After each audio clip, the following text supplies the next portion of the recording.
સંગ સતી સોહતી યતી બુદ્ધગન ચારણ સુપાસ ચંદ્રમૌલેશ્વર બસત સદા કરુણા સિંધુ કૈલાશ એવા કરુણાના સાગર ભગવાન ભોળાનાથની એક કથા શ્રીમદ ભાગવતની અંદર 10મા સ્કંદના 88મા અધ્યાયના પહેલા શ્લોકની અંદર સુખદેવજી મહારાજને રાજા પરીક્ષિત પ્રશ્ન કરે છે કે હે સુખદેવજી મહારાજ, એક પ્રશ્ન થાય છે કે શું કે દેવાસુર મનુષ્ય શું એ ભજંત્ય શિવમ શિવમ પ્રાપ્યસ્તે ધનીનો ભોજા. હે સુખદેવજી મહારાજ, નતુ લક્ષ્મયા પતિમ હરિમ દેવાસુર મનુષ્ય શું, દેવો અસુરો અને મનુષ્યો જે ભગવાન ભોળાનાથનું ભજન કરે છે, ભજંત્ય શિવમ શિવમ, શિવનું જે રટણ કરે છે, શિવનું જે ભજન કરે છે, એ તુરત ધનપતિ બને છે, તુરત ધનવાન બને છે, તુરત કુબેર ભંડારી સમાન બને છે. પ્રાયસ્તે ધનીનો ભોજા અને નતુ લક્ષ્મીયામ પતિમ હરિ, લક્ષ્મીના પતિને ભજન કરનારો, નારાયણનું ભજન કરનારો સુદામાની જેમ ઘણો દરિદ્ર રહે છે. જેની પાસે ખુદ લક્ષ્મી છે એ નારાયણનું ભજન કરનારો લક્ષ્મી વિહીન રહે છે, અને જેની પાસે કાંઈ નથી, ભભૂત ચોપડીને બેઠો છે, એ ભગવાન ભોળાનાથનું ભજન કરનારો ધનવાન બને છે. આવો એક પ્રશ્ન સુખદેવજી મહારાજને રાજા પરીક્ષિત કરે છે કે આનું કારણ શું? ત્યારે સુખદેવજી મહારાજ કહે છે, હે રાજા પરીક્ષિત, ભગવાન ભોળાનાથ છે ને એ અતિ દયાળુ છે. એટલું જ નહીં, તુરત પ્રસન્ન થનારા છે. એટલું જ નહીં, પણ એક જળના લોટાથી પ્રસન્ન થનારા છે, એક બિલીનું પત્ર ચડાવો તો પ્રસન્ન થનારા છે, એક દૂધનો લોટો ચડાવો તો પ્રસન્ન થનારા છે, અરે થોડીક ભભૂત ચડાવો તોય તુરત જ પ્રસન્ન થાય છે. અને એટલો એનો દયાળુ સ્વભાવ છે કે પાત્ર અપાત્ર કાંઈ પણ જાણ્યા વિના એ વરદાન એમને તુરત જ આપી દે છે. અને પછી ઘણી વખત ભગવાન ભોળાનાથ એ પોતાના જ આપેલા વચનની અંદર, પોતાના જ આપેલા વરદાનની માલિકો ઘણી વખત સંકટમાં પણ સપડાણા છે. સુખદેવજી મહારાજ કહે છે કે હે રાજા પરીક્ષિત, આવી જ એક પૌરાણિક કથા છે, એ હું તમને કહું છું. સાવધાન, ધ્યાનથી સાંભળો રાજા. એક વખત શકુનીનો પુત્ર વૃકાસુર નામ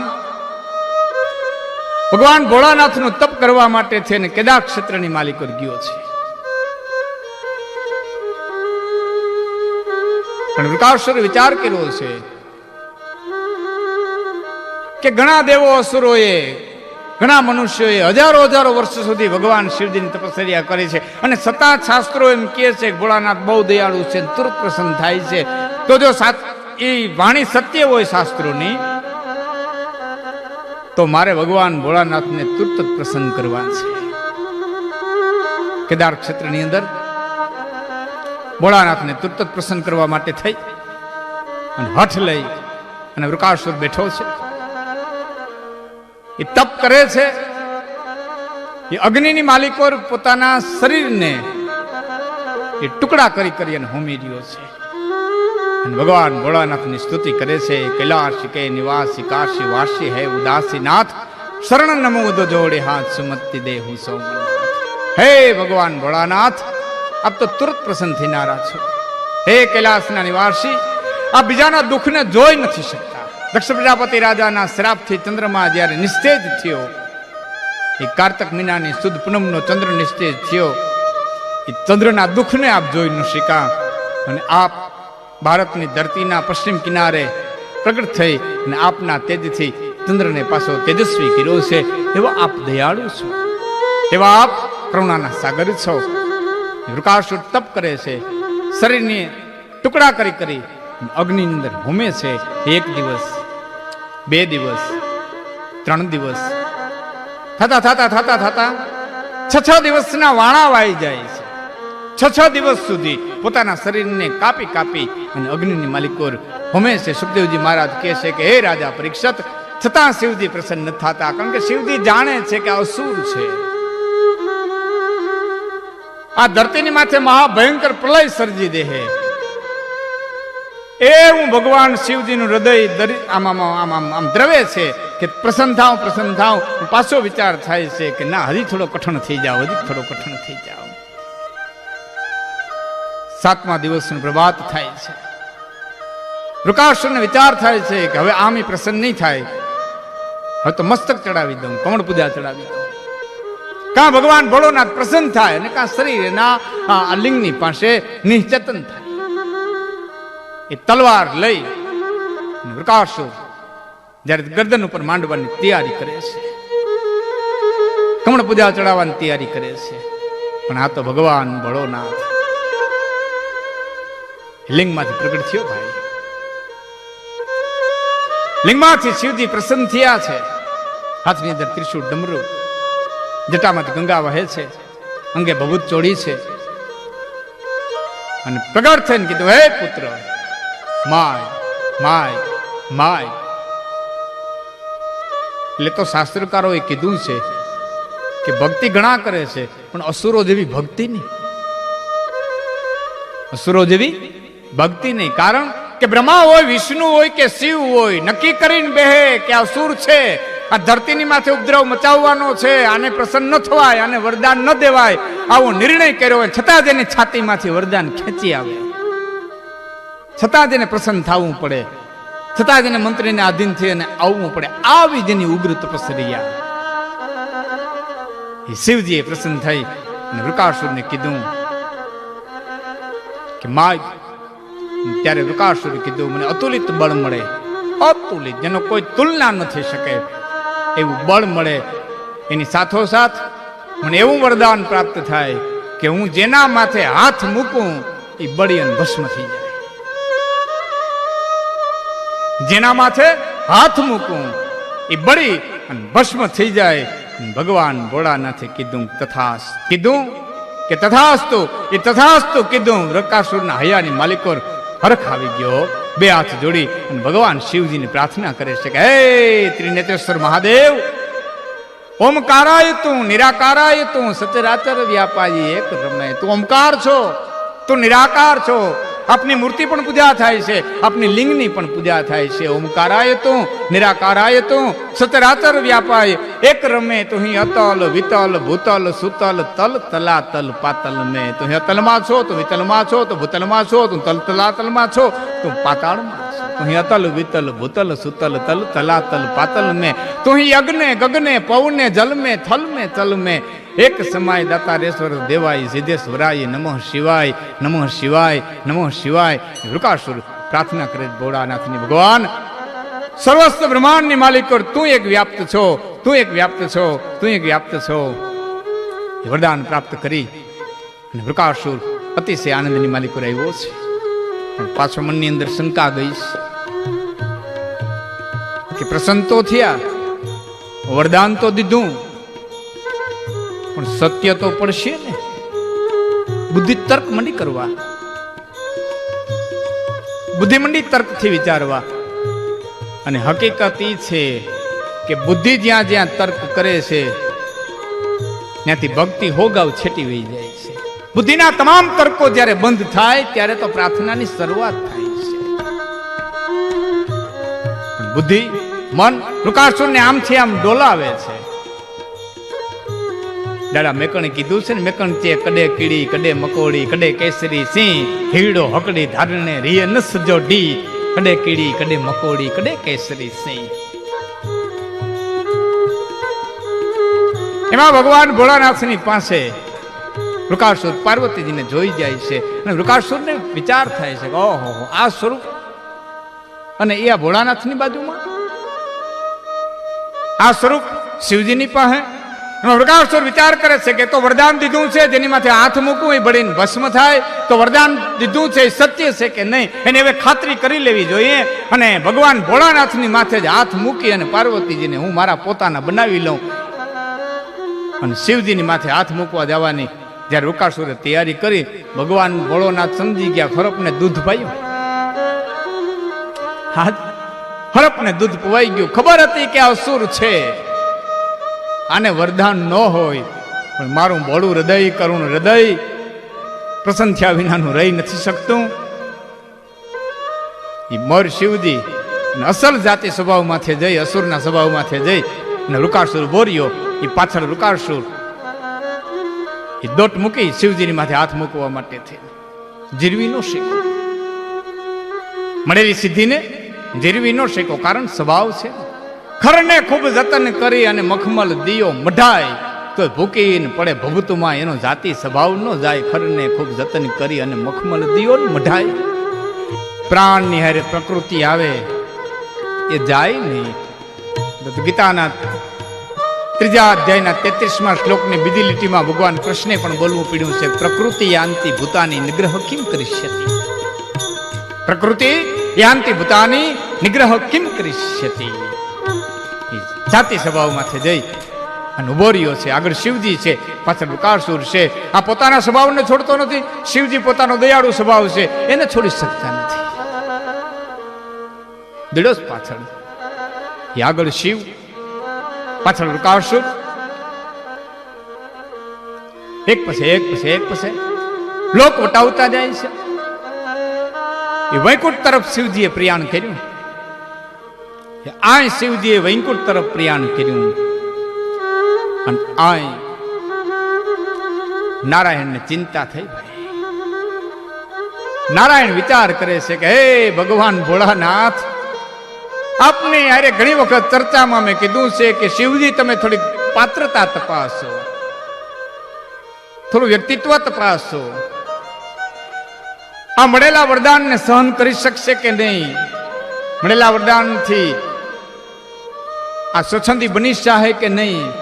આટલો જરા વિચાર કરીને તમે વરદાન આપો. પણ તમારો એટલો દયાળુ સ્વભાવ છે.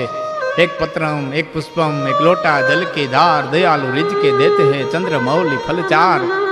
તમે તુરંત પ્રસન્ન થઈ જાવ છો, તરત વરદાન આપી દો છો અને પછી સંકટની અંદર આવી જાવ છો. નારાયણ મનની અંદર આવો વિચાર કરે છે. પણ વિચાર કરતા કરતા નારાયણે વિચાર કર્યો છે કે ભગવાન ભોળાનાથને હવે સંકટમાંથી આપણે મુક્ત તો કરવા જ જોઈએ. અને નારાયણે ભાઈ બ્રહ્મચારીનું સ્વરૂપ લીધું. આ બેહૂબ બ્રહ્મચારી બની, સફેદ વસ્ત્ર, ડોકમાં જનોઈ, હાથમાં કમંડળ, એક હાથમાં પુસ્તકો, અને દોડ્યા જાતા શિવજીની પાછળ દોટ મૂકીને જાતા રૂકાસુરની સામે આવી અને નારાયણે કીધું કે હે શકુની પુત્ર રૂકાસુર, કેમ ભાગમ ભાગી ભાગ્યો છો? પણ પોતાના પિતા સહિત નામ લીધું ને એટલે વૃકાસુરને એમ થયું કે આ કોઈક મહાજ્ઞાની છે, કોઈક મહાવિદ્વાન છે, થયું થઈ અને થવાનું જાણનારો છે, ભૂત ભવિષ્ય ને વર્તમાનને જાણનારો છે. નહીતર મારું નામ અને મારા બાપનું નામ કઈ રીતે જાણે? થોડો સ્થિર થયો, થોડો ઉભો રહ્યો. બ્રહ્મચારીને વંદન કર્યા, નમન કર્યા અને એટલું કીધું, હે બ્રહ્મચારી, આપે મારું નામ મારા પિતા સહિત લીધું, આપ પરિચિતમાં છો?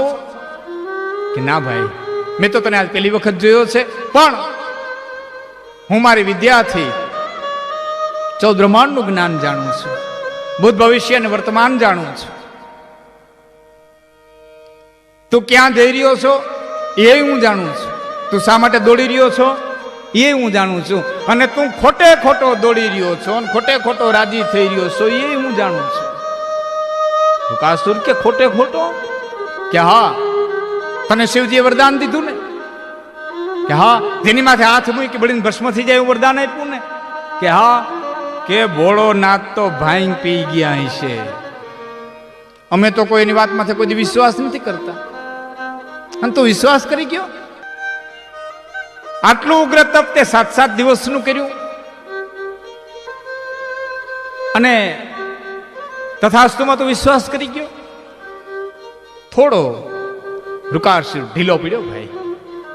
એક તો મનનું સોરો પૂરો કરતું હતું જ, વરદાન સાચું છે કે નહીં ખાતરી કરવા તો શિવજી પાછળ દોડ્યો હતો, અને એમાં પાછું એને આવું કેનારો એક બ્રહ્મચારી, એ પાછું એમ કે હું થયું થવાનું જાણું છું. મન મીંડું સોરો પરો કરવા. કીધું બ્રહ્મચારીજી, તમારી વાત મને થોડી સત્ય તો જણાય છે હો.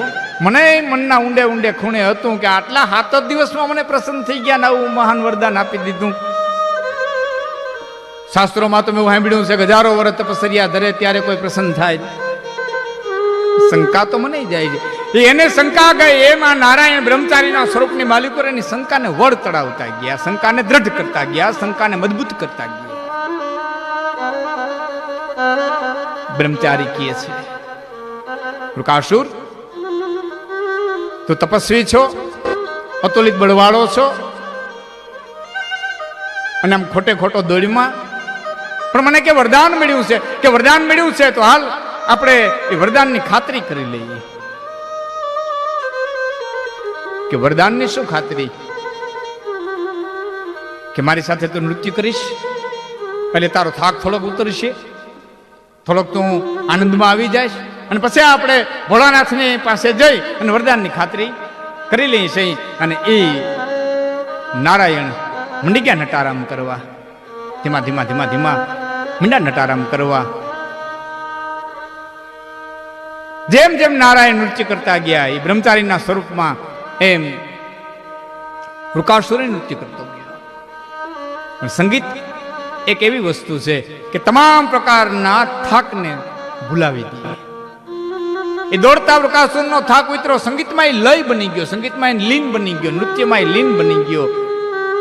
એ જેમ જેમ બ્રહ્મચારી નૃત્ય કરે છે તેમ તેમ વૃકાસુર નૃત્ય કરે છે. એ નૃત્ય કરતા કરતા ઘડીક આમ હાથ કરે, ઘડીક આમ હાથ કરે, ઘડીક આમ ડોક કરે, ઘડીક આમ ડોક કરે, ઘડીક આમ પગ, ઘડીક આમ કેડ, એમ કરતા કરતા કરતા કરતા બ્રહ્મચારીએ પોતાના હાથનું લટકું કરી અને પોતાની હાથે પોતાનો હાથ છે એ પોતાની માથે મૂક્યો. અને આ વૃકાસુરે લટકા કરતા કરતા બ્રહ્મચારીની હારોહાર પોતાનો હાથ લઈ અને પોતાના મસ્તકની માથે જ્યાં મૂક્યો ને, અચ્યુતમ કેશવમ બળી અને ખાખ થઈ ગયો. એ બ્રહ્મચારીએ ટૂંકમાં નારાયણે પોતાના અગમ ભેદથી વૃકાસુરને બાળી અને ખાખ કર્યો. સુખદેવજી મહારાજ કહે છે કે હે રાજા પરીક્ષિત, આ શિવ અને આ નારાયણની, આ હર અને આ હરિની એક અલૌકિક લીલા છે. હરિહર બે એક છે, એને નોખા ન માનવા. તત્વ સુધી પહોંચો એટલે બે એક છે. નારાયણની અજબ લીલાથી શિવજી સંકટમાંથી જ્યારે મુક્ત થયા, નારાયણની પાસે આવ્યા, ત્યારે નારાયણે શિવજીને કીધું, શિવજી હવે કોઈને વરદાન આપો ને મારા નાથ. તો થોડુંક સમજજો, થોડું વિચારજો, આ વરદાનને લાયક છે કે નહીં એમ માની અને વરદાન આપજો. દરેક એની પરીક્ષા કરજો, થોડી કઠોર પરીક્ષા કરજો. ત્યારે ભગવાન ભોળાનાથે કીધું, નારાયણ આપની વાત સાચી, પણ મારું હૃદય એટલું દયાળુ છે ને કે હું મારા ભક્તના પોકારને, એના આર્તનાદને હું જાજી ઘડી મારા હૃદયની માલિકો જીરવી નથી શકતો. અને તુરંત પ્રસન્ન થવા માટે થઈ અને મારાથી દોડાઈ જાય છે. હું દોડતો નથી, ભક્તોની ભાવના મને દોટ મુકાવે છે. હું કૈલાસ છોડીને જાઉં છું, મારાથી દોડાઈ જાય છે. આ ભગવાન ભોળોનાથ અગમ લીલાઓ, અગમ કથાઓ આ જગતના પટમાં છે.